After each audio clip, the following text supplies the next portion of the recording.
It's enough talk of tech support. Evan, welcome back. It's episode number 194 of My Cup of Tea. Thoughts? I'm ready. We're inching closer and closer to 200. It's exciting. And we have two very interesting episodes to discuss today. Monarch was like surprisingly devastating. I did not see that coming, especially, episode 5. So like we're at the halfway point of the season now, and things are really going to try and start to take shape and get even more intriguing as the show goes on. Still wondering if we're getting a season 3. And then Invincible, we're also reaching the halfway point of that season as well. Invincible is usually just 8 episodes. Episode 4 just aired, so we have 5, 6, 7, 8 to come starting this week. So yeah, we're at the halfway point of some of these seasons, and things are getting dicey, interesting. I'd love to break it down because last time we only talked about episodes 1 and 2 of Invincible. So now we have Nathan's fresh take on episodes 3 and episodes 4 going to hell. So yeah, how you been, Nathan? How you been doing?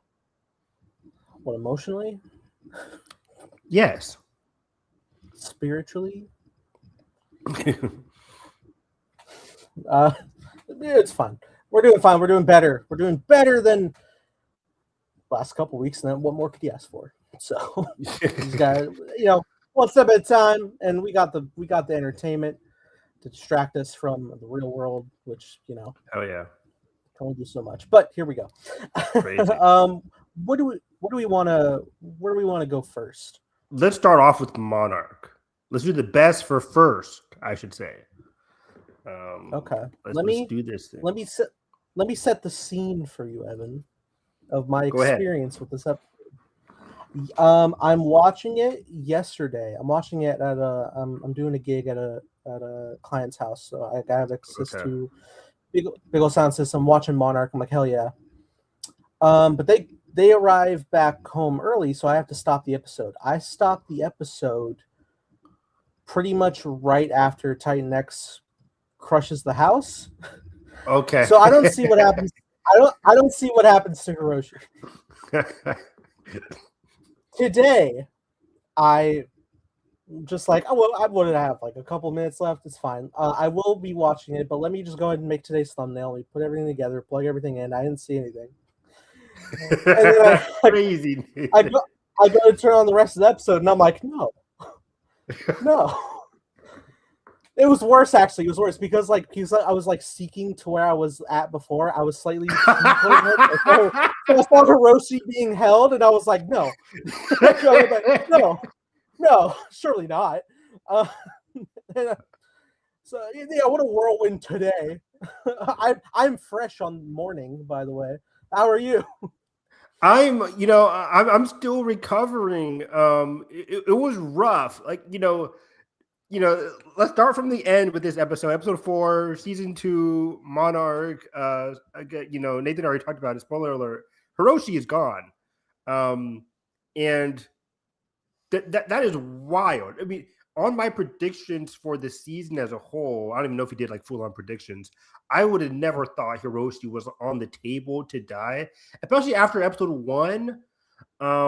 We talked about the boss Natalia. She died, she perished. But I never really expected Hiroshi to fall here, especially because his scenes with Kate and Hiroshi's scenes with Keiko were so interesting and like some of the best scenes in the show, especially this season. Him and Keiko had some great scenes this episode.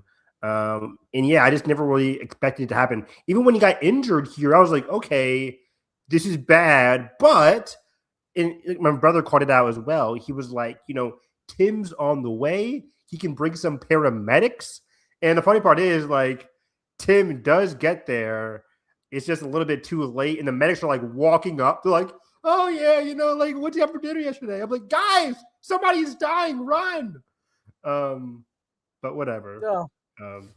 Yeah, that was a crazy series of events. You know who could have saved Hiroshi? Who? Dr. Robbie, I believe. Dr. Robbie would have done some crazy. Well, actually, Dr. Abbott would have been better because Dr. Abbott has like more field medic experience. Yeah. You know, he's like a soldier, whatever they call it, combat medic. Hail Satan. So that'd have been better. Yeah, exactly. But I'm just still stunned by this. I guess in hindsight, there were a lot of red flags because of the scenes with Keiko were so like impactful. But even then, I'm watching it. I'm like, okay, this is a great this is a great part of his arc. He's getting over his hump with his mom. You know, dealing with the past. I'm like, oh, this is a good like halfway point for his character. Maybe the second half of the season, he's gonna have more scenes with Kate, and especially Kate and Kentaro, who we know like in universe, Kentaro and Hiroshi had like 2 years where they're trying to get back Kate and Keiko, but we don't really get enough Kentaro and Hiroshi scenes in this season specifically. It was more so like Hiroshi and Keiko, which I'm cool with because those two like didn't see each other at all last season, and at least we had Kentaro looking for his dad. It was a big thing in season 1. So yeah, I'm pretty bummed out here. Yeah, man. He's such a strong actor too. Like I was always thrilled to see him on screen, just because he plays such a tired and overworked vulnerability to him. Like even to the point, like we have been following for quite some time the plot of like he did a wrong thing of having 2 families, but you can't help but to see how much he cares for both of them. That you're just like, well, I care for everyone in this situation, and if this didn't happen, we wouldn't have either of these kids. Exactly. And that's what makes it so interesting because we dealt with the topic, the main core subject of this episode is Hiroshi dealing with the, I guess you want to call it, infidelity of Keiko being in love with both Lee and Billy. The reason why this affects Hiroshi so much is kind of like a domino effect, because it'll be hypocritical for him to be like, oh, you love 2 men, oh my gosh, when he obviously admitted to Kate, like literally 2 episodes ago, episode 2 or 3, he was like, yeah, it was episode 2, he was like, yeah, when Kate just straight up asked him like, what happened, he was like, I messed up, I found love, I can't really explain it. And at the time, me and you were like, that's a great excuse. I mean, not an excuse, but it's a great explanation. It's a great scene because it's like, it's natural. He's like, I don't know why. It is what it is. It just happened. I can be myself with her. I can be my other half with her. And that just happened. I love you. I love you both. And we were like, okay, that's a great scene. Cut to this episode, and he's still dealing with that, more so because by Keiko falling in love with Lee, Billy finding out about that, even though it was cut off, Billy finds out about that. Can't really talk to Keiko about that because Keiko is gone out of the picture in Axis Mundi. And then Hiroshi envisions, oh, Billy was distraught by this news too, and that's why he left me. And I always put a lot of blame on myself for, Billy leaving because I'm not his son, when actually it was the other way around. What was her thought on this whole, like, how Hiroshi himself was dealing with this this trauma / pain from the past? I thought it was written very well. I thought it's very understandable how he felt like he was abandoned by Billy. He internalized for so long that it was him, and then he was able to find anger outside of himself to put towards somebody else, in his mom at the moment, for realizing the causality of the rift. And I especially love the reconciliation in the forest between them, when he feels, well, at the very least, like the self burden is released from me, so that's a positive in all this.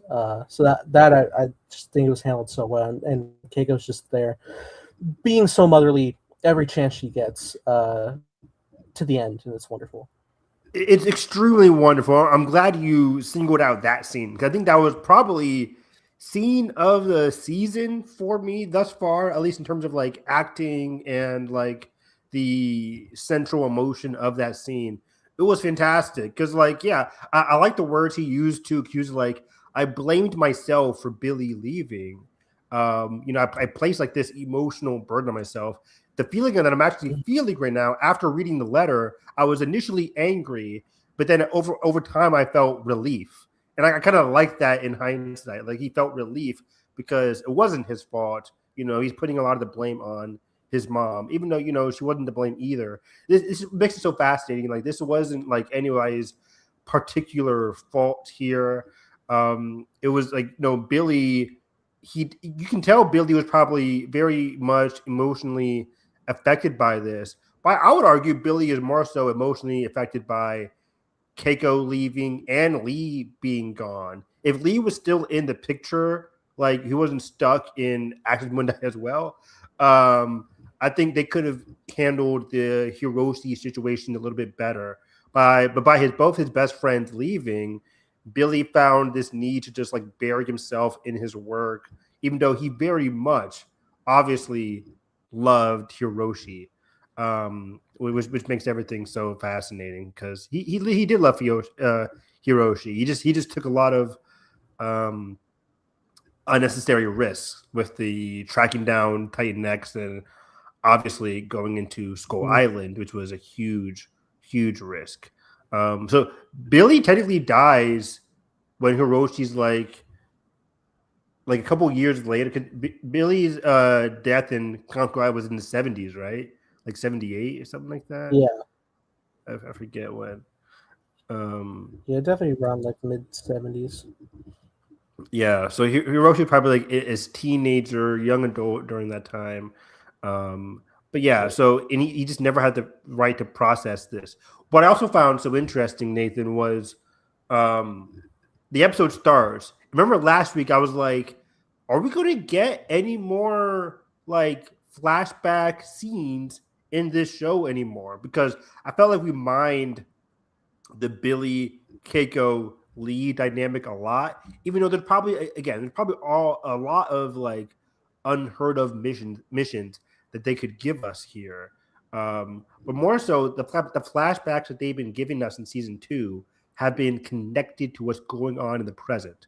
So I'm like, I don't know how they can relate Billy, Keiko, and Lee to what's going on right now. Cut to, we actually get flashbacks with Hiroshi, a younger Hiroshi, to start the episode. And I thought that was fantastic as well. Singing a lullaby to Kate, but then turning off the phone and being there for Kentaro's birth is wild. But that's why I love this show so much. It's extremely, extremely messy. And for the wife, it's so funny how Kentaro's mom was like, I'll name him Billy. I'm like, you have no relation to Billy. Why do you want to name him Billy? That's crazy talk. That's just for William. Yeah, just the tradition of like naming after fathers. I get it. It was just so off base. I'm like, do not name that Asian kid William. Hell no. So I like Billion. that. I like that Hiroshi came through and was like, you know what? My actual father, who I guess we never really heard the name of in season 1, but his actual father was named Kentaro, which is nice. So Kentaro ends up being the name there. But yeah, it was a very funny set of flashbacks we got this episode. Totally. Yeah. Another big thing. This killed me. So we have another set of flashbacks later on where we're sticking with Hiroshi, and this is years later. This is 2014, I think. Yeah. And he is about to come back home to, I think, Kentaro's Kentaro and his mom, right? Yep. He's already in Tokyo. He hasn't seen them. I think he said like in weeks or months. I forget. It's been a minute. He's at the door, flowers in hand, Nathan, and Tim calls. Tim's like, "Hey, dude, what's up? I got all these files. I got this file that's from Billy Randa. Please drop everything and come here." I'm like, Tim, what the absolute fuck? Tim, this killed me. Tim, look, I've been a defender of Tim probably the entire series. Tim, you can wait a week to open the fucking nerd bag. Stop it. This made no sense to me. I'm the same way. If I'm Hiroshi, I'm like, so you have the bag. It's physically available to you. It's there. What the fuck am I going to do with that bag that you can't do with that bag? Like, come on. Yeah. I'll be there in a few days, motherfucker. Let me say hi to my family. And the part that was, like, the aggravating part was that, like, Hiroshi was telling him this. He was like, yo, I'm with my family. I haven't seen them in a long time. He's like, oh, okay, gotcha. But, like, this is important stuff. Like, this is Billy Rand. I figured you would know. And then Hiroshi has to tell Tim to be like, yo, I never really knew my dad like that. Like, he was always gone, and then he died, like, 10 years after I was born. I was, like, 10 years old or something like that. So it's like, I never really knew my father like that. We don't have the best relationship, so I'm like, whatever right now. Like, that was, if I'm Tim, I'm like, okay, cool. Say hi to your family. It'll be here on Monday or some shit. Like, that was crazy. And then for Hiroshi to turn around, I'm like, God damn. Well, but this makes it so, this was a great scene because it's exuding exactly what happened to Hiroshi in the past. Hiroshi's dealing with these abandonment. We saw in this same episode, I think, where he's talking to Billy. Billy's like, this episode or earlier this season, where Billy's talking to a young kid, Hiroshi, being like, "It's okay, I'll be right back. Your grandma will take care of you. I gotta go. Keep doing your studying up, please. I'll be right back." And he ends up coming back and blah blah blah blah. But like, he also left Hiroshi for work and his obsessiveness, and for Hiroshi to be burdened by this thing that Billy did, but then continue to do it to not only Kentaro, but to do it to Kate as well, is extremely fascinating and heartbreaking at the same time. It's what makes this show so messy, but a good messy. Yeah. And I have to imagine, like, if it's running congruent with what we've seen, I believe once Hiroshi gets back to the stateside, I think G-Day imminently happens, and then the following day he runs into Kate for like 5 minutes and is like, "Hey, I'm gonna get your bomb out," and she's like, "Wait, what are you talking about?" And then that they leave off bad. Oh, that's a great point. I forgot about that. Yeah, he comes back there. He's there for G-Day, and then disaster strikes. But I love the interconnectivity because this show can get pretty confusing. They'll spring a date on you, and then like you lose track of time of like what's going on here. But all these dates are, at least in season 2, they're making more sense. They're coming together. It's not as confusing or a lot to handle with season 1. Now that we know the structure of this series. But yeah, like he was there. He comes to G-Day, and we talked about it during our, go watch our episode, whatever it was, 8, 9, and 10 commentaries, where we're like, dang, Hiroshi just says hi to Kate, hi and bye. Like, hey, glad you survived this crazy once in a lifetime monster attack. I gotta go. Like, that's insane. So he never really spends time with Kate and Kara. It's a wild series of events. He must have the worst jet lag of any human. That's why he always looks so tired. Like, he always looks so exhausted. But it's like the chronic jet lag. It's crazy. It's like, Mom, you're still older than me, actually. I'm just so tired. The jet lag ages him up like 10 years. Um, Yeah. but yeah, but let's put this on to the perspective of Keiko now. And I thought Keiko, I mean, her actress, I keep forgetting the name. It's like Marimoto, I think is her last name. But either way, she is fantastic this season. I'm glad she didn't die. But she's doing wonderful Yeah. work this season. And I liked how emotionally distraught she was at the beginning. As soon as Hiroshi reads that letter, she's like, "Hey, we're talking about this right the fuck now." And Hiroshi was like, "What's there to talk about? What's there to talk about?" I'm like, "Hiroshi, come on, man. Talk to your mom. Talk to your mom."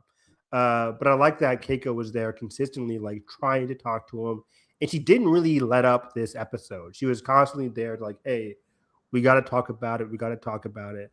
Um, and I love how her and Lee handled this situation because she's dealing with a lot too. She just came back, and there was a great line.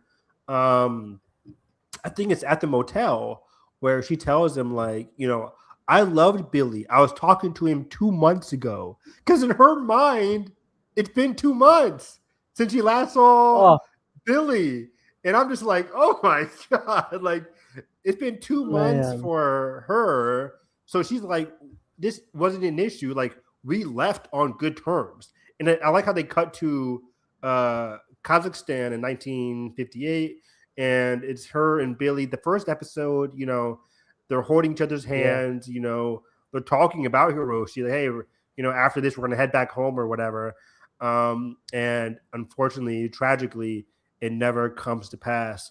But I also do like, I don't know if it was the motel sequence or whatever, but she said like she was acting rash during or risky during the Kazakhstan mission. She was like, Billy and Lee didn't want me to go down there, but I went to go down there. And I always like that. That always bothered me in that initial episode. I'm like, yo, Keiko, what are you doing? Like, you have a kid, and you're like, I need to take this sample, and the whole place is crashing down.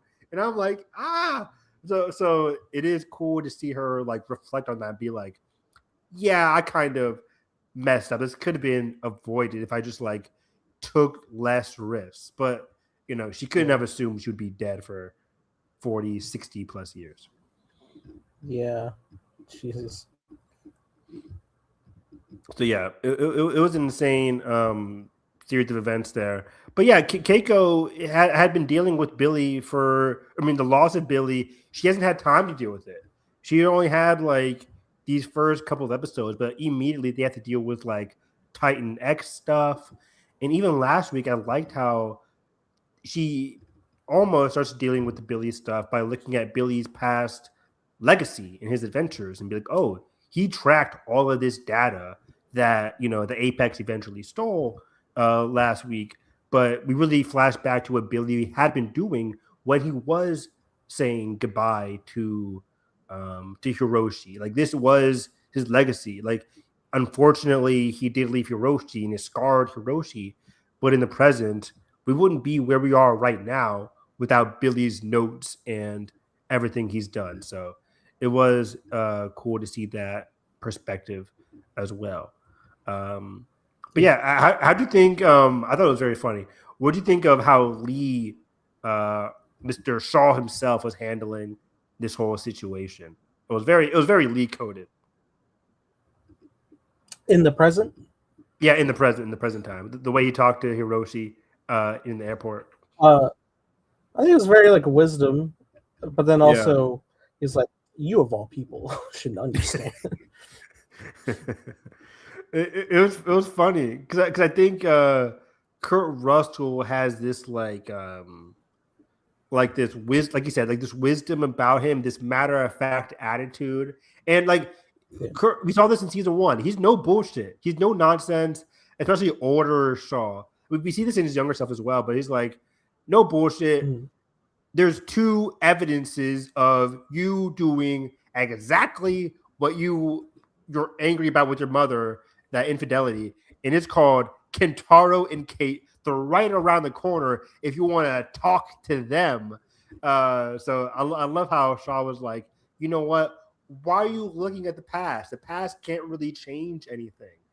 He had a very much a big matter of fact attitude about it all, which contrasts to it's kind of like a good cop, bad cop, because it contrasts to what Keiko talks to Hiroshi about in the forest, as we were just talking about, where she takes a more softer approach.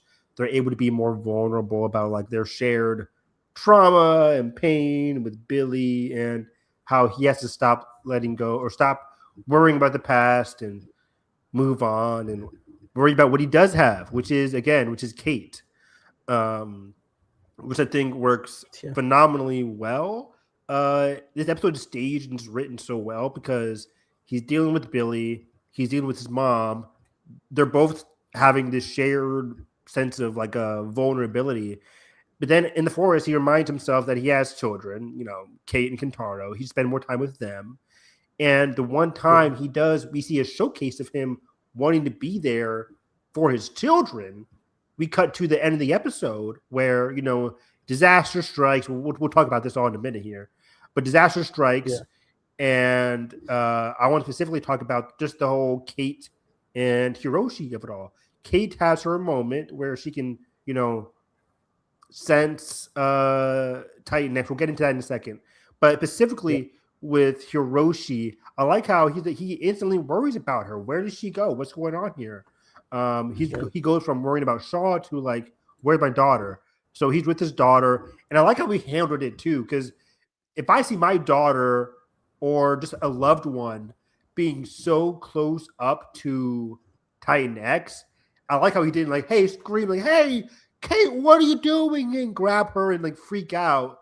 He was pretty like you're approaching a predator. He was pretty calm about it. Like he grabbed her, and then like Apex fucked it up, and then disaster strikes, and things get crazy, and then he helps be there for Kate. And I like how his last words.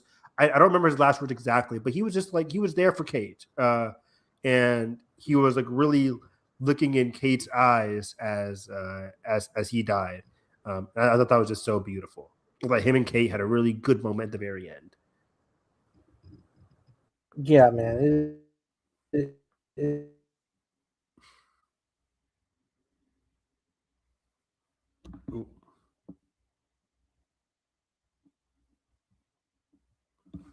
I think I lost Nathan. Nathan, you're frozen on my screen. I wait for it to come back here for Nathan. Hello. Oh, I think you're back. All right, back. Cool. Yeah, you're good. Basically, what I was saying, I was very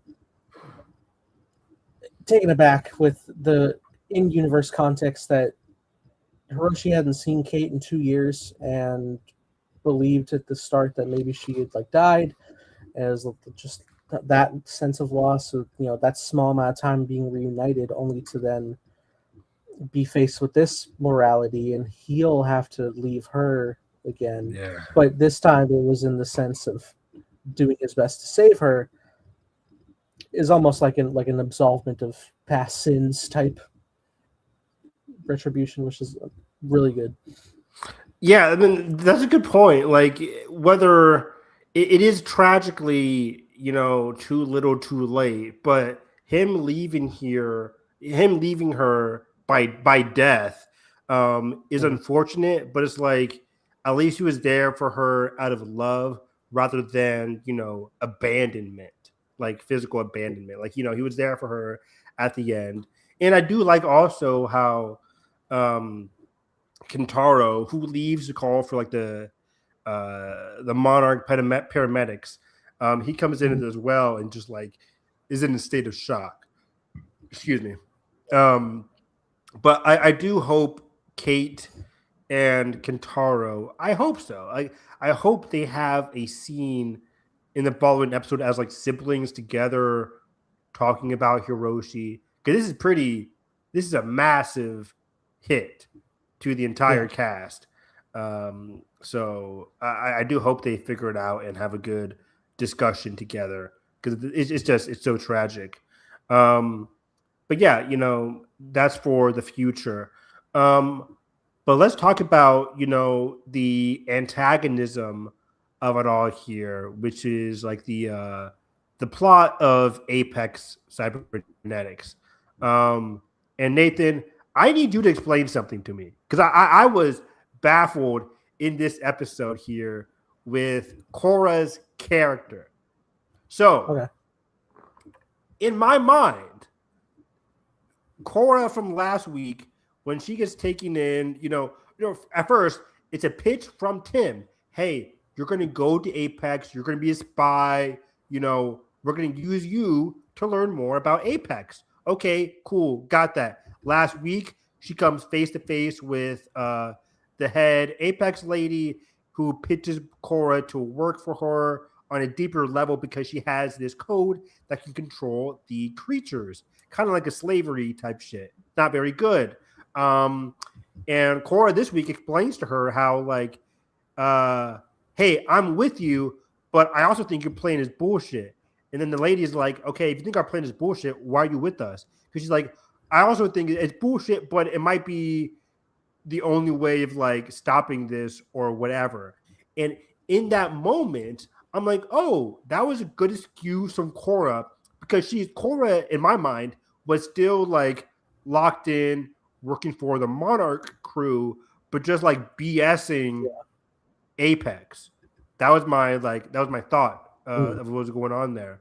But then, fast forward to when. Oh, also before that, whenever they talked about like, hey, when Tim was talking to his boss, he's like, "What's your source?" And Tim was kind of like afraid to give his source. Then he says, "Oh, it was Shaw and Hiroshi."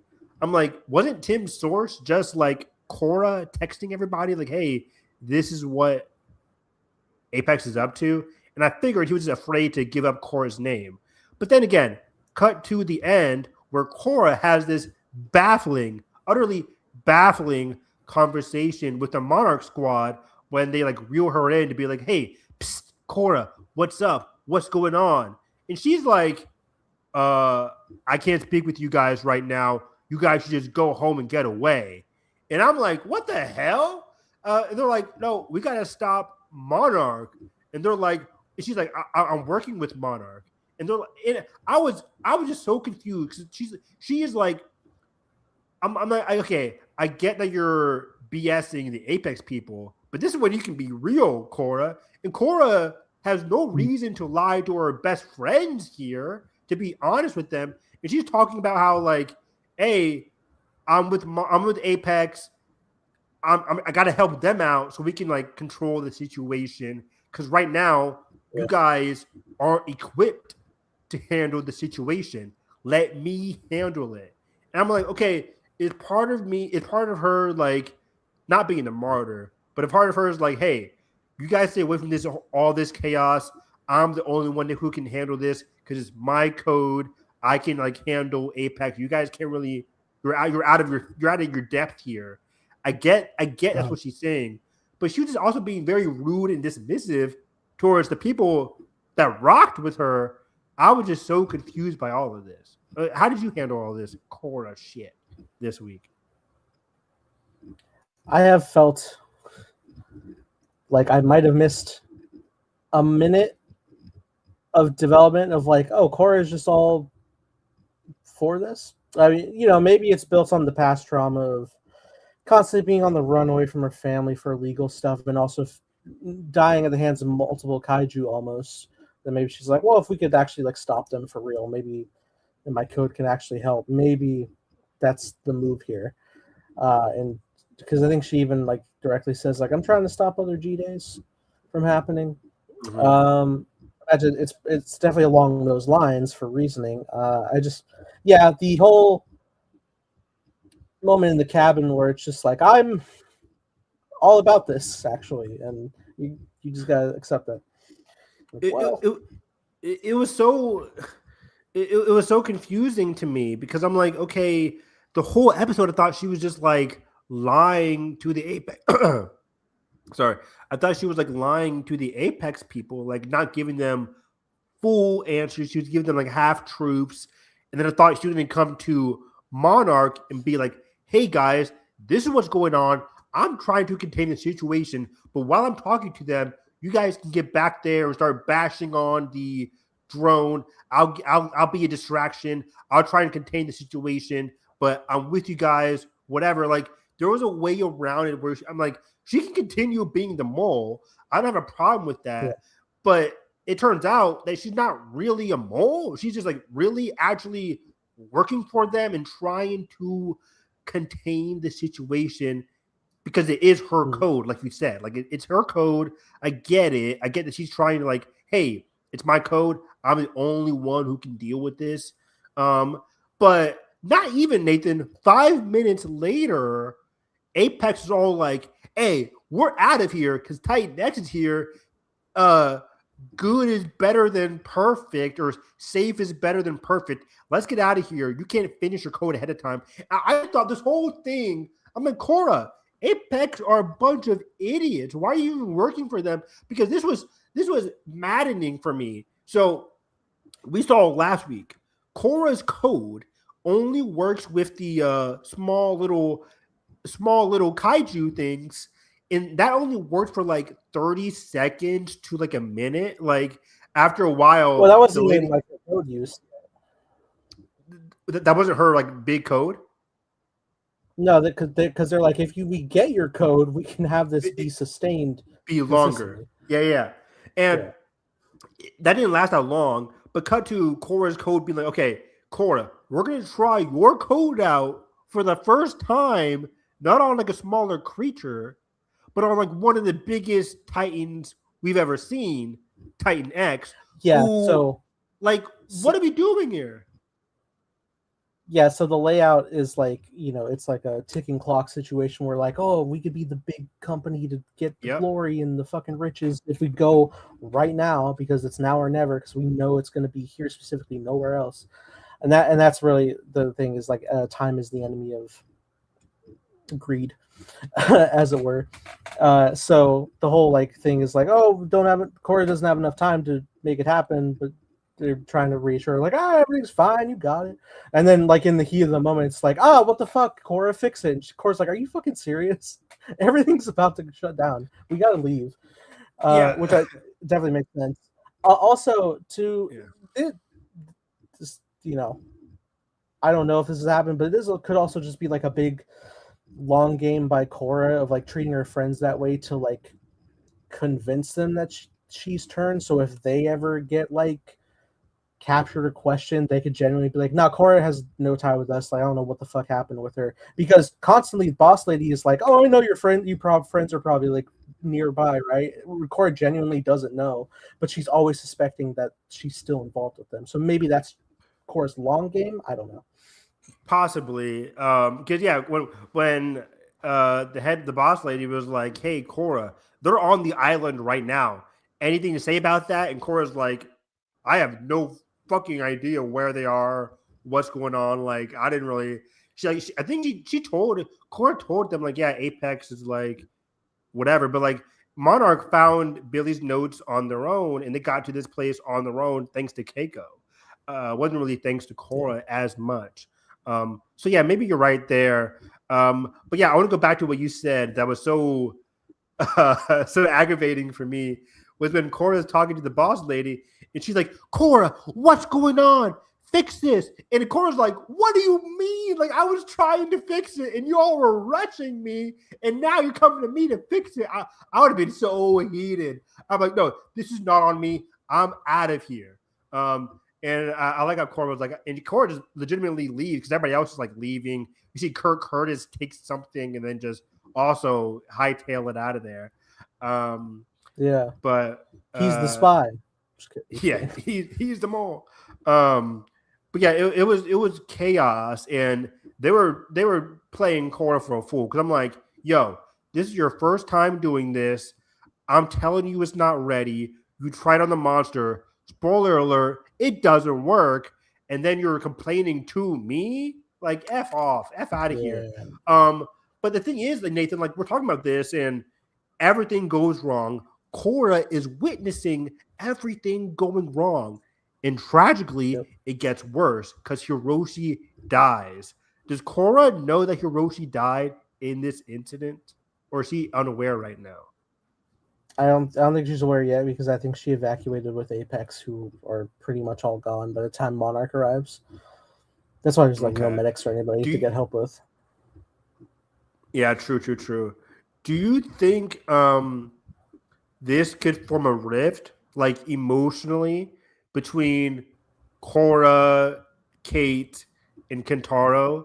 If Korra's working for Apex, Kate saw like, hey, Apex's little drone thing affected the monster. It affected her because Kate was on her knees, like having a Jean Grey psychic fallout moment. And do you think Kate is going to blame some of this rationally or irrationally on Korra and Apex as a whole? 100%. Of course, being the audience, we know in greater context, Korra knew this was bullshit from the jump, and if she had more time, this probably could have been okay. But it's definitely gonna come down to an argument where Kate and Kentaro both don't know all that, and it's like, well, you're still helping the people that got our dad killed anyway, so fuck you. And it's just gonna be like let there to lie with that sentiment until Korra gets an opportunity to show an ability to save them and repay in some way, or self-sacrifice or whatever have you, in the context of the story, because that's just how messy storytelling goes for messy people. It can never be cut and dry, and I always have anxiety, but it's okay. That's definitely, but that's also just like very like concrete and like the character of both of Hiroshi's kids. They're very like what they got presented on the surface is just like, all right, well, fuck this then. For sure, no doubt about it, and that's why we love these characters, because they're going to argue. Remember, Kate got into an argument with Korra for far less in season 1 when Korra told her that, like, oh yeah, I've been texting Monarch in secret, and Kate's like, how dare you? I don't want to talk to you, you traitors, B. And I'm like, oh my god. Kate is like 50% pessimistic and 49% guilt. 100%, yeah. So we'll see how that goes in the second half of the season. But I do think this incident really, I mean, hopefully it was a what do you call it? I don't know, an announcement to Korra that, like, hey, the people that I'm working with, even though I told Monarch that, like, hey, I'm working with them now because I can do this. I can, stop the chaos from happening. 5 minutes later, chaos still happened, and it was when she was working with Apex. Like, hopefully this is like, hey, these people are not good people. Remember that. Let me lock back in with Monarch. And maybe that's where the friction can happen, where she might want to go back to working with Monarch after this crazy incident. But as we just talked about, maybe Kentaro and Kate push her away when she's vulnerable because of what just happened with their dad. And they're like, hell, oh, now you want to come back to us when you just pushed us away? Our dad died. And she's like, I didn't know that happened. Oh my gosh, I'm so sorry. And they're like, you know what? Go back to Apex where you belong. And then, we're going to have that for like 2 or 3 episodes. I don't know. So yeah. 1,000,000,000%. To the point though, the actual situation with Titan X, the experiment, the initial plan to override the mind of Titan X, which obviously wasn't going to work. But I'm watching it happen. And I'm seeing it like seize up into like the placement of the one tendril, and I'm watching it. And I'm like, he's gonna fucking like bite it off. And it turns out like his little tiny kaiju bite it off for him. That was so cool. But I'm like, fuck, man. But I was like, yeah, of course. That makes sense. By the way, it's still been like 2 or 3 episodes without any Godzilla or Kong in this, and it's still just as engaging. Yeah, I mean, that's kind of what we got in season 1 as well, right? Like, we got the flashback with Godzilla, and then we didn't really see it until they met Hiroshi again in the desert, and then it came back in the finale. So I think we are here for, again, we're only halfway through the season. We have 5 more episodes, which is why, Yep. shout out. Thank you, Apple, for delivering 10 episode season. None of that 8 or 7 bullshit. So we have a lot of time on our hands. Yeah, could be sick. So we have a lot of time on our hands here to deal with. We know we're getting Kong versus Titan X eventually again, and then probably Godzilla versus Titan X as well. Oh, also, there's an ocean scene of Godzilla. There's an ocean scene of Godzilla that we haven't seen yet, or is like a lightning storm in the ocean with Godzilla. Okay, so yeah, that's definitely going to happen as well. But also, I want to talk to you. So 2 topics to end this. We've been talking about 45 minutes now. 2 things. First off, the color change for Titan X. Then we can get into like what's going on with Kate. But Titan X goes from like blue, then it's damaged with the whole Apex drone thing. It cuts off its arm. Then it turns purple. Is this akin to what happened with Godzilla in Godzilla versus Kong? Like where it just changes colors? I don't think so. I think it's more like emotionally based. Personally, because when it came to Godzilla, he was absorbing kaiju power, but then he went into like a hibernation mode before breaking out of that ice to his new form. Okay. In New Empire, so I don't think it's specifically that, but it's a fair assumption based on the color schemes being so similar. Yeah. I thought that part was very interesting. But yeah, I had the same reaction as you with the whole arm thing. I was like, oh, it's definitely gonna chop its arm off like a trapped coyote, and it did. It was hilarious and it was really cool. A lot of cool destruction. I'm loving Titan X this season. But yeah, it was so cool. Like the little beetles came onto us, like, hey, boss, we're gonna help you out here, buddy. And it was really cool. Get off! It was awesome.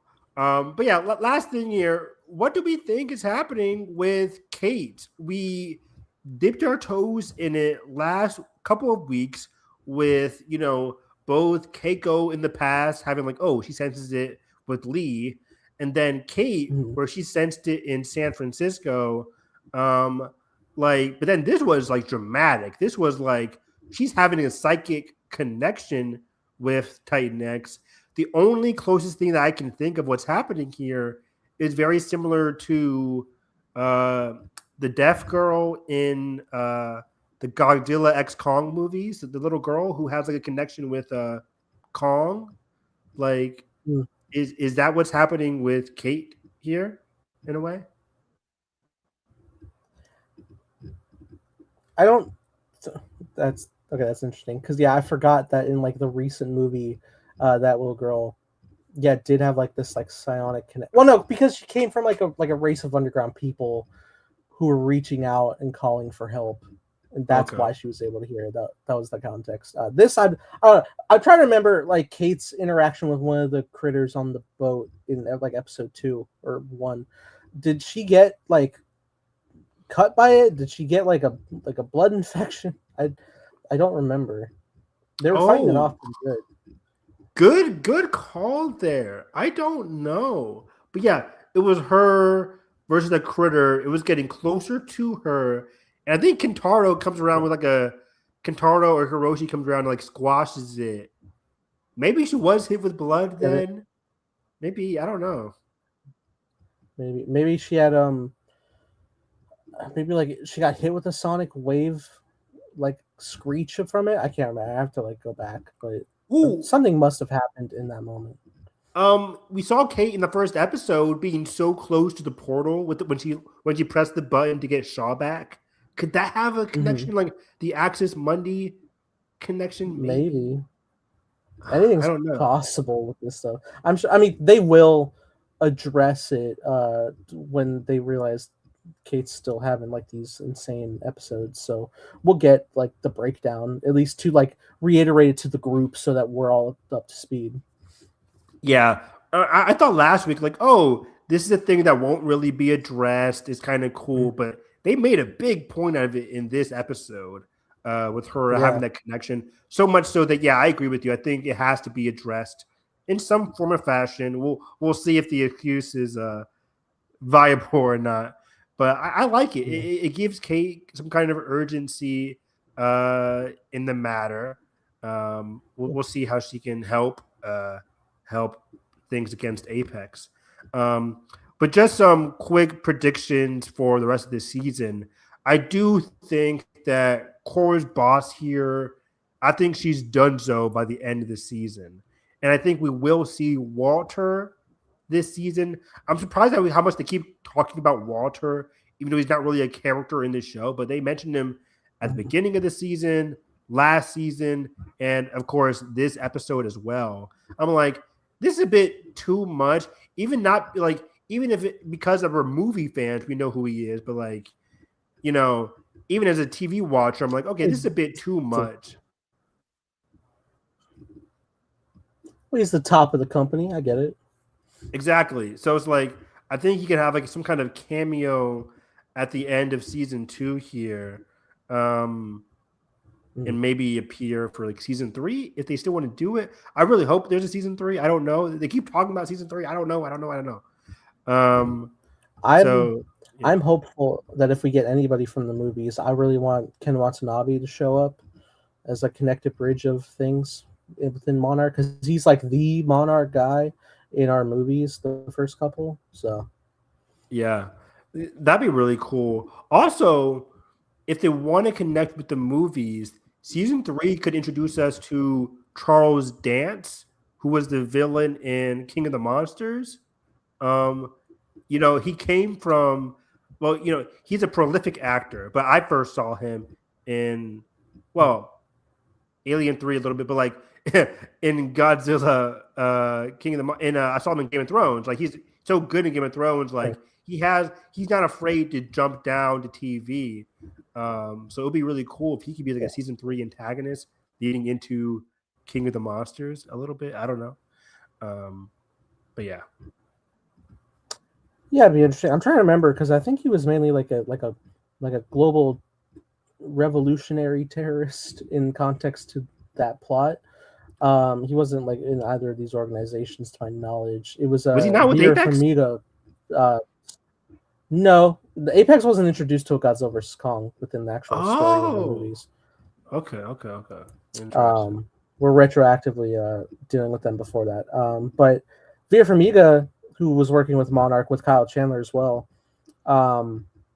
she sought Charles Dance out post their time in Monarch. So, and Leo think you could do some stuff. I wouldn't mind seeing either of those actors within the context of the show. That'd be cool. Are you saying you want Vera Farmiga in this show? I'm saying anything can be written to be improved. She is. I think it's fair to say she's the most disliked character in the entire kaiju verse. Fair to say? For what she caused, yeah. But it is also like psychotic to, unleash Ghidorah and whatnot. But the development of the tool of the orca, of like being able to commune with kaiju, I feel like is a stepping stone where we are with Apex trying to sway the mind of a kaiju and communicate with them. I think you could build up to that technology, not use it necessarily because it was like pretty like prototype last resort thing in the movie, but you could introduce the ideas. That'd be really cool. That'd be really cool. A lot to see here, but let's move on here and talk about the one, the only. He's Invincible. I don't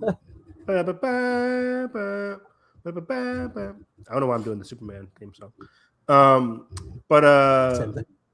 Same thing, yeah.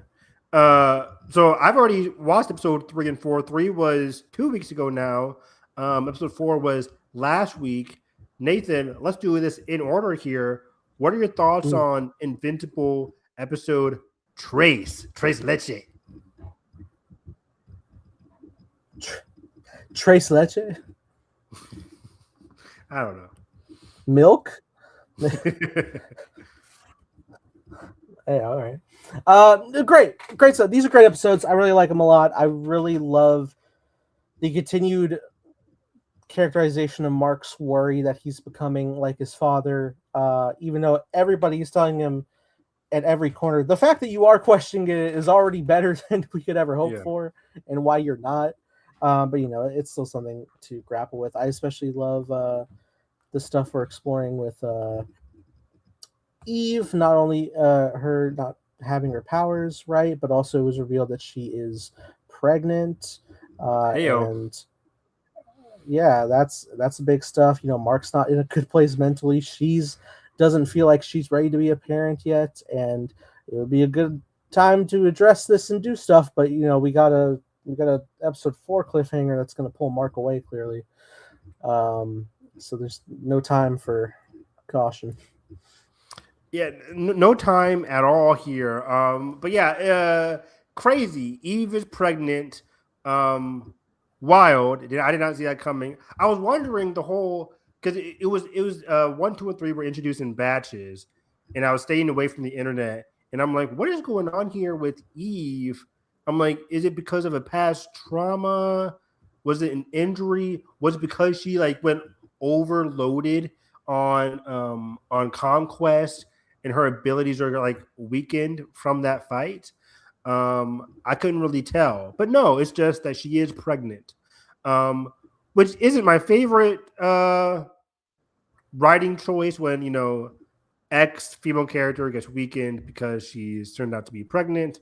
But we'll see how they write this season. We'll see how it works out for them. I mean, it's already been written in the book, so. I am curious to see how it progresses this season. I don't think they're keeping this baby. Mark is dealing with a lot right now. I don't think this is going to be a thing this season. Do you think she keeps this? Yeah. I don't. If I'm remembering correct, I haven't read the Invincible comics, but from what I've glanced, I do believe eventually they have a child, but I don't think it's now because I know Mark's about to get into some big space stuff like space venturing with his dad and Alan aboard their ship and whatnot, and doing stuff with the Viltrumite. There's a lot of out of context panels I've seen. I'm fuck, how the fuck did we get from A to fucking Z on this one? There's so many things to go forth with, but it's exciting. You could have fucking 11 seasons of Invincible, and I don't think they're gonna run out, which is exciting. It really is. I'm always shocked how Robert Kirkman's talking about how many seasons he wants to do. I think right now the highest I saw was season 7. He was like, I have 7 seasons in my mind right now, and that's as you said, that might not be the end of the series. It's crazy how long Invincible went for. I never heard of this graphic novel, comic, whatever. I never really heard of it until the show came out. And I'm like, oh, wow, this has been a very highly rated and very long series. But yeah, it can go for a long time. And yeah, I'm with you. I always thought that Mark having a kid would happen towards the end of the series, maybe final season type shit. It's just narratively, there's a lot going on right now. And character-wise, Mark having a kid would reflect well on the whole Mark and Omni-Man, what's his name? Omni-Man's name. Nolan. Yeah. It would reflect well on the Nolan-Mark dynamic. But this is different types of fatherhood going on here.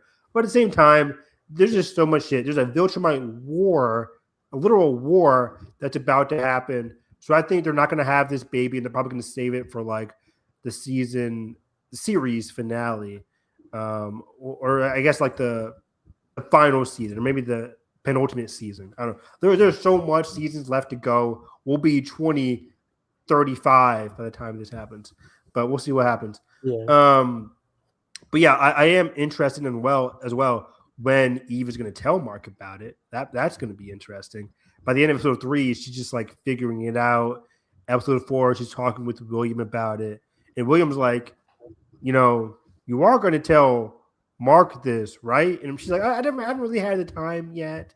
Okay. She almost tells him, if only Nolan and Alan just like waited like 5 minutes, maybe a minute, she would have been able to squeeze it in before they come in to ruin the party there. But yeah, it is an interesting storyline. I hope they handle it well. Yeah, absolutely. A lot of interesting stuff happening in different corners of the world, like the I forget the name of the alien species, but the ones that are affected by time invade again to a very strong degree. Who we thought were pretty taken care of. I thought Nolan genocided the planet last time. Somehow they've returned. I'm with you. I'm like, okay, Nolan. I swore he like blew that planet up, but they're back somehow. What like generation? that's crazy. What generation is this planet on?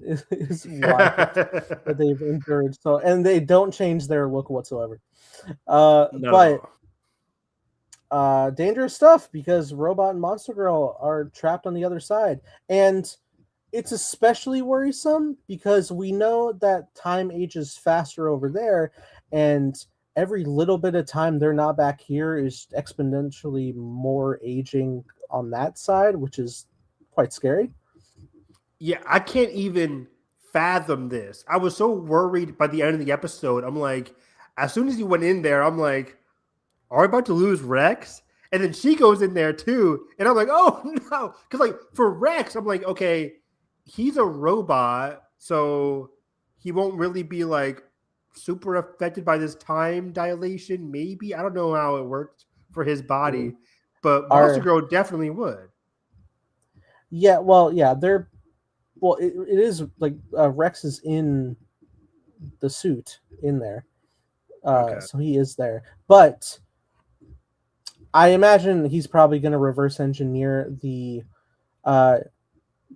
pause of aging the aliens use so that they can like pause theirs in their dimension is what I assume. Or at the very least he'll be able to do it for himself. And Monster Girl may just have to just take off her belt that fixes her aging, and she could just keep reverting back the age like she was originally cursed with, and that will maintain her, maybe. Oh, wait, go back to your first point there. What do you mean, like reverse the aging that the creatures are going with? How would that work? Well, their whole thing is that they went into the portal for was to destroy the sensor array that was signaling in through the portal to stop their aging on Earth. That was rapidly aging them. It paused that. If he could reverse engineer that on their planet so that they're not affected by the time dilation, that would be interesting. Okay, yeah, you're right. Yeah, because they go to the planet and they rapidly age and they die. But if Robot can get a hand of it on that side of things, he could pause it, find a way to hurry up and get back to Earth, and come back and not be super affected by it. That's interesting. Is there a way? I don't know how this works. You know, they could Project Hail Mary this. Like, can Mark just go from Earth to this planet?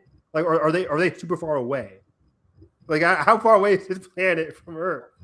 Like, how would that work? Interesting question. Yeah, that's an interesting question. Like, can you just go to the planet and stuff and be like, "Hey guys, I'm here. Let's get out of here and go back to Earth"? Like, that would be wild. I'll be honest. I didn't even consider if it was in the same universe, like I don't multiverse level. But if it is, yeah, maybe like when Mark goes into space, they could be like, "Wait, shit, we're by this." Hang on a second. Just swoop over. Like we already have like the Star Trek ship. Like, hey, can you beam me up, Scotty? Like, let's go over there and see what's going on. That'd be pretty Send a distress signal through the stars or something. Right? 40 years later, Monster Girl and them get to it.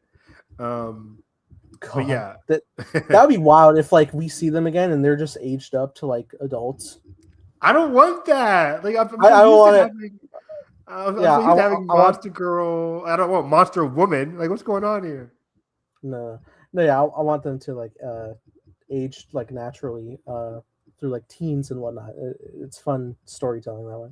Yeah, but we are getting the Viltrumite War for, I guess, the remainder of this season. We have episodes again 5, 6, 7, and 8 left. Do you think we see Monster Girl and Rex this season, or are they waiting for next season?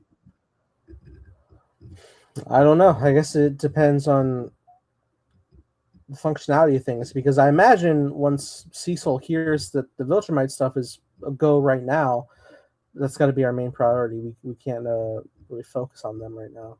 It has to be their main priority, and I wonder how long this Viltrumite War thing is going to last. Is it going to last the remainder of the season? They're taking their time with this, or is it going to last all the way to season 4? I just don't know. We know this season has been hyping up like the onset of Thrag. Lee Pace is coming in to wreck shop. Conquest is back again. So Yep. I don't know how they handle this in just 4 episodes. I think this might go into season 5 as well. Yeah, it very well might. From what I am inferring from out of context stuff I've seen, I think the comics go past the Viltrumite War conflict. I think so too. We'll that would be intrigued to see how things go there, and frankly, who comes out of it not dead. Yeah, I still don't have a great feeling about Nolan. Nolan could bite the dust here this season. Yeah, fighting, because I think he might get his ass kicked by Thrag. That'd be crazy. I don't know. Crazy. But yeah, I enjoyed episode 3 a lot.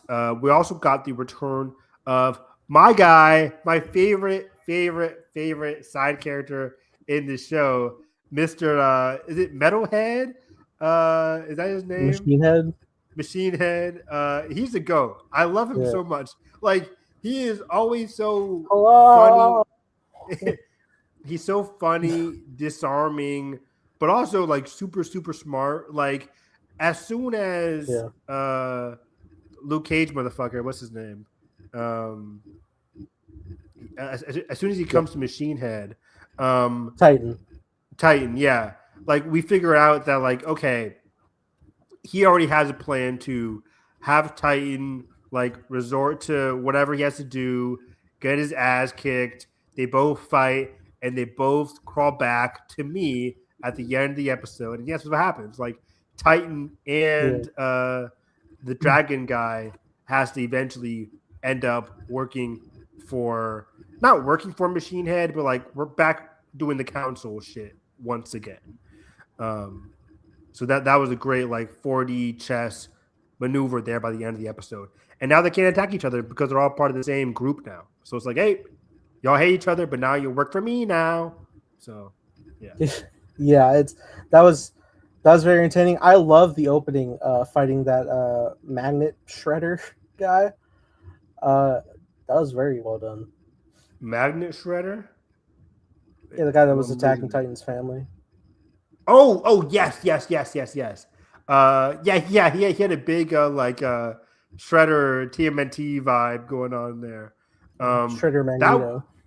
That was an insane sequence, dog. It's funny because he protecting his family. When he was charging at the Shredder guy, he kept like dodging it, and taking some hits. I'm like, don't dodge these hits. You can't afford to dodge, because if you dodge, those magnet things are going to go for your children. And that's exactly what happened. Like, he would dodge the magnets would come in and then start targeting his family. And I was like, oh, shit. And then he had to take like 20 hits. And they got lucky on one dodge, but then if Teleporter guy wasn't there, he would have lost his family for sure. Now, there was a really cool shot where like the magnet guy is taking one of the blades back, and then Titan grabs one to ride to him. Yeah, that was lit. That was lit. I love it. That was really cool. Took him out though. I love that when he's like beating him down, and when you know he's dead, like the flying blades just drop into the grass. That was really cool. I mean, that power is so cool. Like, I would love to have that power. It's good for defense, offense. It has tracking as well. I'm like, okay, shit, okay. I wish he didn't die, but he was also a very despicable person, so whatever. So that was crazy. Yeah, man. Otherwise, that about wraps the stuff up. There. What do you think about the Oliver shit with Oliver and Dragon? What he's dealing with this episode. Good stuff. It's very big. To Oliver's character, how he always like wanted to help and stuff. But it is also like a good like come around from the first episode where he was like, "I'm exhausted, I'm tired, I don't want to do this," but like he wanted to do this right for both Mark and Eve, so that it didn't like tank their company's reputation and whatnot. I like that a lot. Didn't run away from the fight. Was honestly doing a pretty good job of like knowing when to just hide and not just get your ass beat about it. He was doing I agree. His survival. He was doing a really good job defending and evading the dragon. It just goes to show how powerful that dragon creature is. Like, it wrecked Mark last season, and then it gave Oliver some work this season, and took both of them combining to finally finish it off for good. It was insane. Yeah, and then Mark is just infamous of just not hearing the whole story and before punching. Yeah. Goes right to Titan. It's like, oh, he's like, don't mess with my family. It's like, motherfucker, you answered the call. Exactly. But I think if Mark heard the call and knew that it came from Titan, Oliver didn't have that like connection with Titan. So Oliver was like, okay, I'll help you out. I don't know what this is about, but I'll help you out. If Mark or Eve had answered that, they'd be like, oh, we are not getting involved with this. Call somebody else. We're not getting involved, because they probably would have clapped like, oh, you want us to fight Homeboy again. I'm not going to be your punching bag. But Oliver was so green. He was like, okay, I'll help out this random guy. Sure. What's going on here? And then, oh, wait, there's a dragon. Oh, shit. Yeah. So yeah, that was good stuff. But a lot of good stuff as well coming up in episode 4 here. I actually didn't love episode 4. I did not like this episode. This was a very. I found out. Well, I found out beforehand that episode 4 was like not in the comics, and I was excited for that. I was like, oh, okay, cool. I was like, this show has been pretty awesome from start to finish. I'm interested to see what Robert Kirkman and like the writers of this show, what can they get into with a filler-ish episode before the Viltrumite War. But this episode just did not do it for me. It's a very much like a anticlimactic mixed bag for me, because there were so many weird moments. Like the Mark and I forget his name, the Hellboy. What's his fucking name? The detective. Now you said it. Now you've thrown me off. I did know it. I know his name. Damien Darkblood. Damien Darkblood. Thank you. That's why we pay Nathan the big bucks, everybody. But please like the video. Please like and subscribe. But yeah, Damien and Mark had a fun-ish dynamic. I did like seeing a unique side of like Satan, where we're like rooting for Satan and all this a little bit. But then, so we're introduced in episode 4 to the big threat being like this volcanic woman who is like this. What's her name? Volcanica. Yeah, Volcanica, who was like wrecking shop with Damien's people, like obliterating them, destroy Damien's sister. I was like, that's brutal. But there were so many moments in this episode that just felt like anticlimactic, when Damien and Mark were like falling on screen for like 5 minutes, cracking some jokes. I'm like, this is taking a while. Okay, Cerberus is down here. This is going to make for a fun fight. But then, like, Mark throws Damien away, and they don't even show us the Cerberus fight. It's very odd. And then that fight is just, like, done. And then we come back to Damien and Mark. I'm like, okay, now let's fight Volcanica, who was giving everybody else some problems. Mark comes in, punches her once, and the show is over. And I'm like, I get it. Mark is, like, super strong. He's a Viltrumite. But, like, what did we? And I'm not Yeah. usually one to be like, oh, I watch Invincible for the fights. Where the Cerberus fight? Where's the Volcanica fight? I don't watch Invincible for the fights. It's just that like the lead up to the fights was pretty boring, and the fights itself were non-existent. So I'm like, what happened here? Like, what happened in this episode that was so like, and I've watched a lot of filler, but this one screams like nothing really changed here. Nothing really impacted Mark as a character, and it could have been more fruitful because by the end of this, we see a pivotal moment change where he changes from going black and blue Mark to back in yellow, black in style. And I feel that moment could have been more impactful with a better mission, because this mission for me didn't really coincide with what Mark was dealing with and what he's been troubled with this season. So yeah. You heard it here first, ladies and gentlemen. Evan hates fun. What I heard. You had fun with this? Do you know me? Unfortunately, I do. 6 years. I love hell. No, it's let's break this down. First off, I was like looking, and I didn't know this wasn't in the comics itself because I saw that Volcanica herself is in the comics. So I wonder what the like overarching involvement originally was. Interesting. But, okay.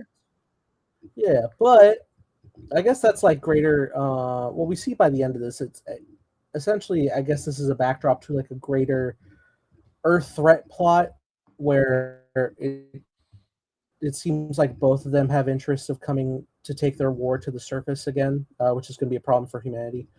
Yeah, in the long run, which will be interesting to explore. But I liked the world building of Hell because I always love seeing biblical takes that introduce like it's actually like this, and humanity has misinterpreted what it actually is. I like that a lot. Like in the context of the world of Invincible, hell is real, heaven isn't, but that's okay because hell technically is a good thing to be because it's taking all the horrible creatures that would demolish the earth and keeping them at bay.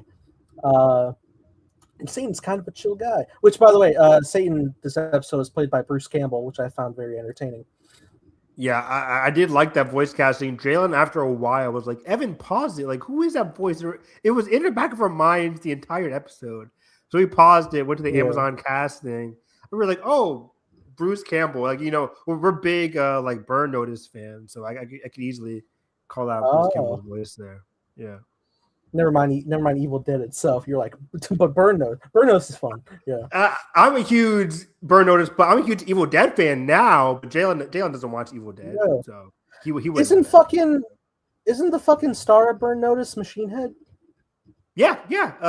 It's like Jeffrey, Jeremy, something like that. Yeah. So that's why I'm a big fan of Machine Head because I'm a big fan of the actor, and it's hilarious. It's a great reunion. There you go. I remember last watching him in Wrath of Man. Pretty good. Oh, he was great. Wrath of Man, guys, underrated movie. People need to go check out Wrath of Man. I think it's on Amazon Prime. Great movie. Yeah, it might be on Netflix. Anyway, yeah, I like the world building of it. I like seeing this like almost like Yoda essence of Satan before like getting his like larger Bruce Campbell chin level power. I like that a lot. I liked the conversation that Mark was having about like the helmet armor stuff while they were falling. I found it funny. Like other times when Mark has like conversations that are meta about like other superhero things. Like it was like a couple seasons ago when he was like multiverse hopping and he, without showing it, he was basically talking to Batman. He was like, "You dress like a bat and call yourself like, isn't that on the nose?" Like shit like that.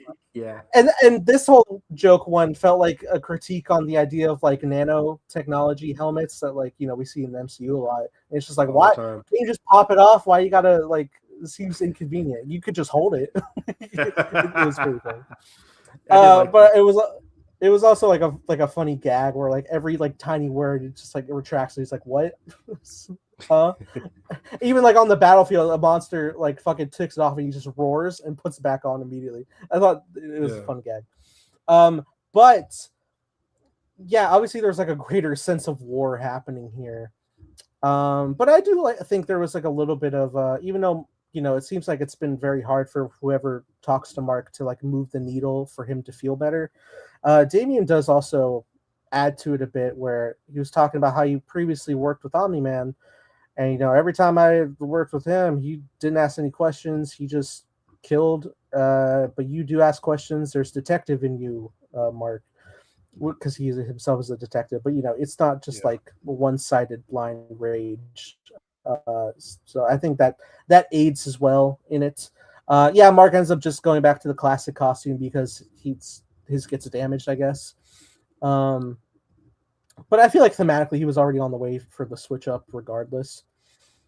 I agree. Yeah. Like sorry to interrupt there, but like I did this episode, we get like 2 conversations with Mark Hamill's character at the beginning and at the end, right? And I did like those conversations. Where like he's having this conversation with Mark Hamill about like, hey, I'm dealing with a lot of shit. I don't want to be like my dad, basically. He's like, talking about Nolan and how Mark is different from Nolan before going into hell. But I really liked those like softer conversations with Mark. Absolutely. I think it's doing wonders for him. I think that does basically cover everything that went down. I didn't mind missing the Cerberus fight because I know the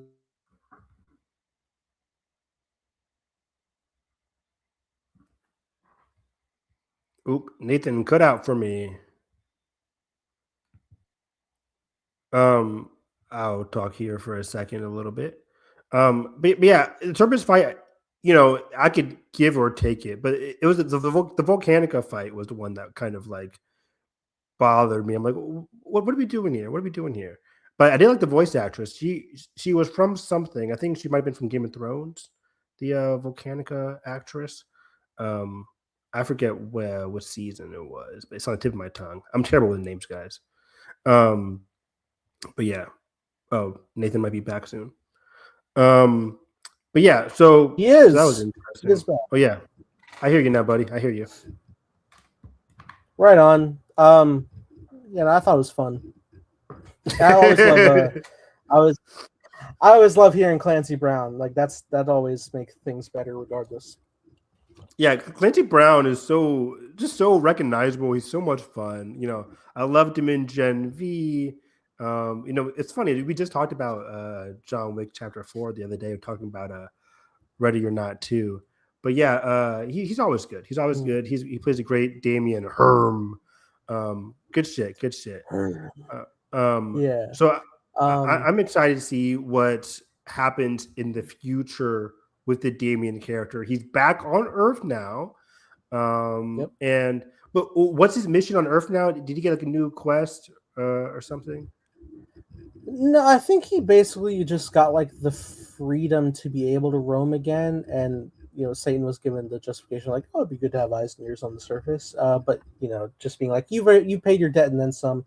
Go do what you want to do, and then he's doing. I forget what he's originally investigating when he's on Earth, but now there is like has been reached out of like, I think you should prepare for my arrival for things because I think I'm gonna want to come back up again. And it's like, oh great, here we go.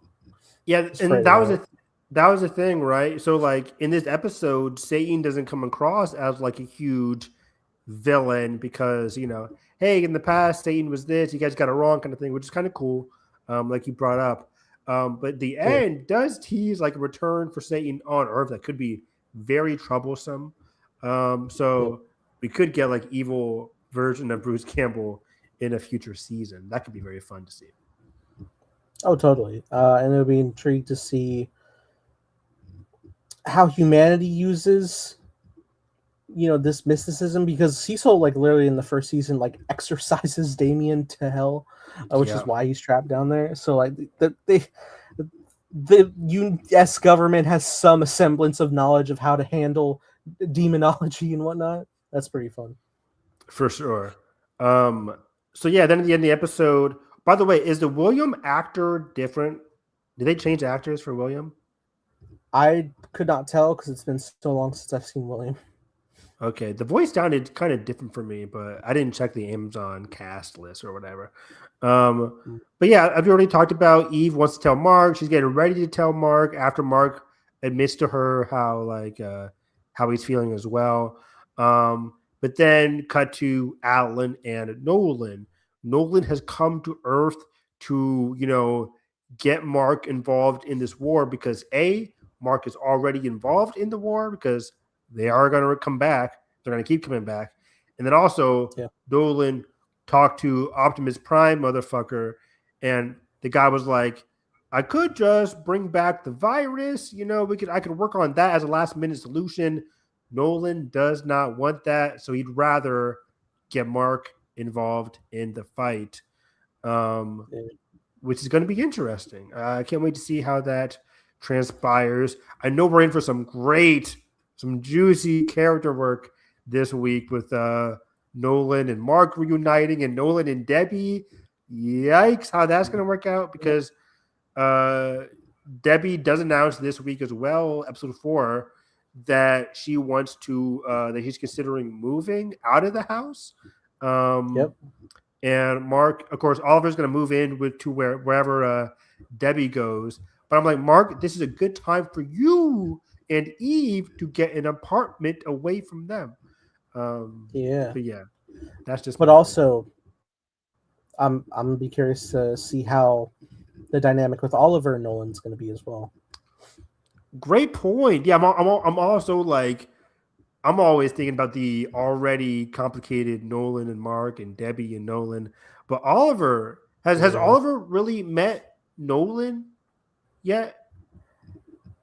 Not like outside of being a child, but he always like carried mentally fond memories of what his father was to him, because the advanced aging probably helped with advanced memory as well. So he only ever thought good of him, and then his time on Earth was like, I know he was a bad guy, but I've never known that personally, even though he has like retroactively come to the point of understanding my dad did bad things. I wear his logo, but now it's my own and no longer his.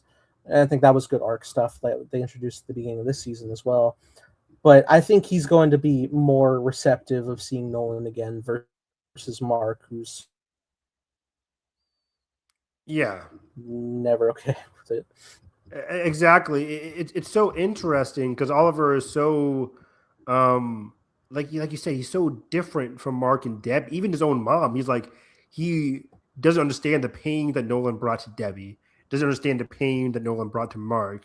So he's gonna be like, okay, hey, Dad, what's up? Even Nolan's gonna be like, oh, hey, son number 2. Like, it's gonna be so interesting. Like, I think they're gonna use that for more of the comic relief versus the dramatic tension with Nolan and Debbie. So that's going to be very, very fun dynamic. And it's always fun to see Alan and Mark together again. So yeah, it's going to be, I wonder if this episode is all going to be like conversations. I don't know if anybody's going to be boxing this week. We'll see. I imagine it's going to be heated discussions between Nolan and Mark, and Oliver and Alan are going to just be bullshit and having a blast. I think they will get along together very well this season.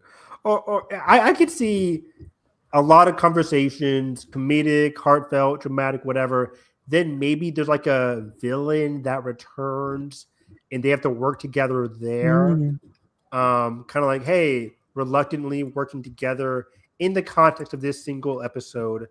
And then, of course, at the end, Mark is like, okay, fine, I'll work for you. I'll work with you reluctantly because the Viltrumites are coming regardless. So it's time to box, Mark. You can't run from it. You can't run from it. So, yeah. Shit is going to be so bad between Mark and Cecil when Mark finds out Conquest is alive. Oh my god, yeah. I'm like, Cecil, I still can't believe it, Cecil. You fucked up. That's crazy. Yeah. But yeah, Mark and Nolan versus Conquest is going to be a fun fight. That'd be cool if we could get that. Yeah. I don't know what's going to happen this season. I don't know. So is Eve out of commission this entire season until she's like not pregnant? Until she gets an I hope abortion? not. I hope not. I hope she can get back on track with it all. If we can just like, if we could place that puzzle piece to whoever is helping run diagnostics on her, which is no longer a robot presently, hopefully they can configure something to get it fixed. Okay, I don't know. Maybe Cecil can.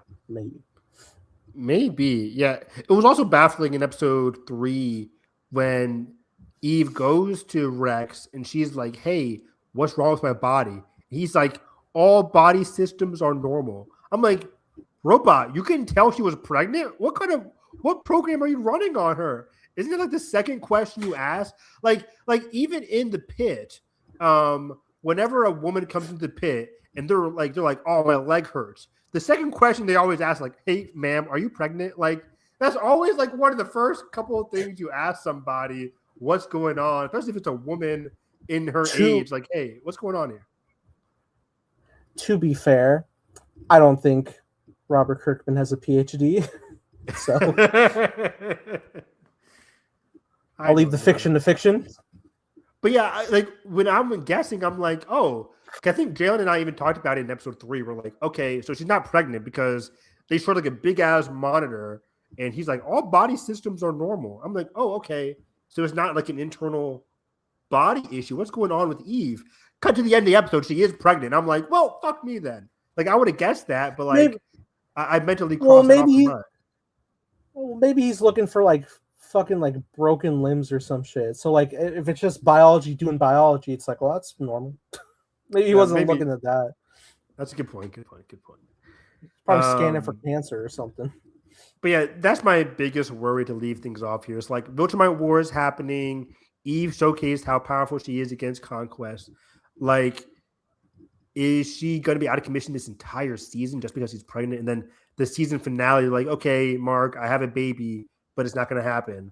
I'm like, I wouldn't love that. I don't want Eve to be out of commission narratively the entire season. So hopefully she gets some good material for the next 4 episodes.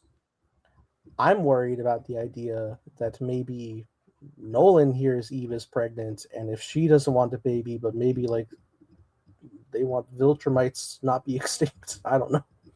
Oh, good point. Because Nolan was dealing with that. He was dealing with that whole like, not like he hates the Viltrumites, but at the same time, I think a part of him doesn't want them to go extinct either. So Eve being pregnant is a good opportunity. Yeah. I don't know. But yeah. Yeah, man. That's about it. So yeah, we'll be back, I guess, like next Sunday to talk about Monarch and so next Sunday is Monarch and movie news, and this Thursday we'll talk about 2 episodes of Daredevil and Invincible episode 5 this Thursday. Right? Yeah. Okay. But yeah, we're in for a fun movie news week to talk about, at the end of this week. We have the Avatar season 2, Netflix, at least Avatar Netflix, season 2 trailer drops tomorrow. There is, I'm blanking. There's a lot of stuff dropping tomorrow that I found to be very interesting. Give me 1 second here. Because like there's gonna be a lot of trailers and shit. Let me see. Yeah, Supergirl trailer tomorrow. Yeah, thank you. Supergirl trailer, the Backrooms trailer, Masters of the Universe trailer, and Avatar season 2 release date trailer as well. So we'll talk about all that next week because I'm excited for the Backrooms movie. Do you ever watch Backrooms like on YouTube and stuff like that? Yeah, I was like super into all the stuff that the original creator Kane Pixels is directing this. Who got the green light from A24 like when he was still a minor. because that's when he made these. He makes them so well. Like they're all in Blender, but they look real. It's hell of a work, and the fact that he has like star cast like Tritel Ejiofor and whatnot, amazing. Mm-hmm. Yeah, Chiyoto Ejiofor, Renat Reinsva from Sentimental Value. Crazy cast. And yeah, I think he's officially the youngest director to like make a wide release at age 24, which is pretty crazy. Incredible. I never watched like the YouTube videos, but I've seen Twitch streamers play the Backrooms video game a lot, and it's a very fun video game, like on Steam. Should we commentary like a couple of Backrooms videos? I wouldn't mind that. That'd be pretty fun. Yeah, we'll do that. You guys can find me on Twitter, Harris EV9. Also, as of it's still Monday. This is 1 week away from Maul Mondays with Darth Maul Shadow Lord dropping next Monday. It's been a minute since we've had a fun Star Wars TV show, so I can't wait to watch that starting next week. Well, it's gonna have the month of all April. They're just gonna 2 until my birthday, May 4th, for Maul Shadow Lord. So yeah, catch me on Twitter, Harris EV9, talking all things movie, anime, and TV. Right on. And you can follow me at _Time Blazer, making a show called Time Blazer with co-star and creative consultant Evan Harris. Playing Ben, who I think also would have handled the whole Hell arc pretty well. I think I can handle Hell pretty well. I'll beat the fuck out of Satan and Volcanica. Right? What's my power scale? Your power scale is stronger near like your electric base, but you get stronger near source of electricity. But because you're so far under the ground with no electricity, I don't fucking know. That might pose a problem. Hopefully she doesn't like put her arm in my mouth and combust me like she did to Damien's sister. That was pretty brutal. Yeah. That said, though, I like the resurrection rituals they do, like carrying the limbs left over. That was really cool. I did like that as well. Yeah. Really cool. It was like things like that. I also like stopped to think like, yeah, isn't there a fucking live action Invincible in the works? Like, where do you even choose to adapt what? There's so many like sideline plots to address. It's so dumb, but for the Invincible movie, the only thing they can do is like the Nolan and Mark angle from season 1. So, yeah, Mark getting born, I want to be just like my dad. They'll do one villain of the week within the movie and then end the movie on Nolan versus Mark and just condense the fuck out of it. But it won't be good. It won't be good at all. So yeah, I would just stick with the those two clone brothers who's like, I'm the original. No, I am. Before that'll make for a fun like single like movie kind of villain shit. And would they even do like the whole Amber and Eve stuff in the movie? I don't know. So it's weird. I don't know. It's a lot. Yeah, you're basically you have to do like the whole season. Not even like picking from Comic Run, like the season of the show into one movie. It's too much. It's too. You'd have to make that like you'd have to go like Netflix series, like live action. Yeah, agreed. Anyway, if you guys enjoyed this, just hit the like button, subscribe down, ring the bell, see us coverage on all things movie and TV. And that being said, hope you have a great day. Catch you guys next time.